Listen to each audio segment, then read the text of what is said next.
રાજકોટના વિવાદિત સાંઢિયા પુલ મામલે સ્ટેન્ડિંગ કમિટીના ચેરમેને મોટો દાવો કર્યો। સ્ટેન્ડિંગ ચેરમેન પરેશ પીપળિયાએ કહ્યું કે 8 દિવસની અંદર સાંઢિયા પુલનું ઉદ્ઘાટન કરી દેવામાં આવ્યું। પુલમાં ક્ષતિઓ હતી તે દૂર કરવામાં આવી હોવાનો પણ દાવો કરવામાં આવ્યો છે। સાથે સ્ટેન્ડિંગ ચેરમેને કહ્યું કે મુખ્યમંત્રી અથવા તો નાયબ મુખ્યમંત્રીના હસ્તે સાંઢિયા પુલને ખુલ્લો મૂકવામાં આવશે।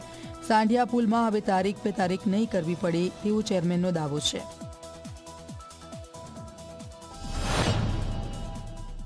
સાંઢિયા પુલમાં અધિકારીઓ સાથે ચર્ચા કરી છે।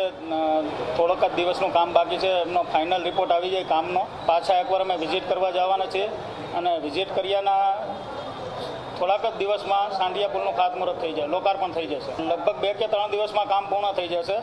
ફાઇનલ એક વિઝિટ કરી અને એના પછીના વધીને 1 કે 2 દિવસમાં લોકાર્પણ થઈ જશે। જરૂર પડે તો બ્લેકલિસ્ટ પણ કરશું, પણ એકવાર વોર્નિંગ આપી છે અધિકારીઓને અને એજન્સીને। જરૂર પડે આગામી દિવસોમાં શિક્ષાત્મક પગલાં પણ લેશું।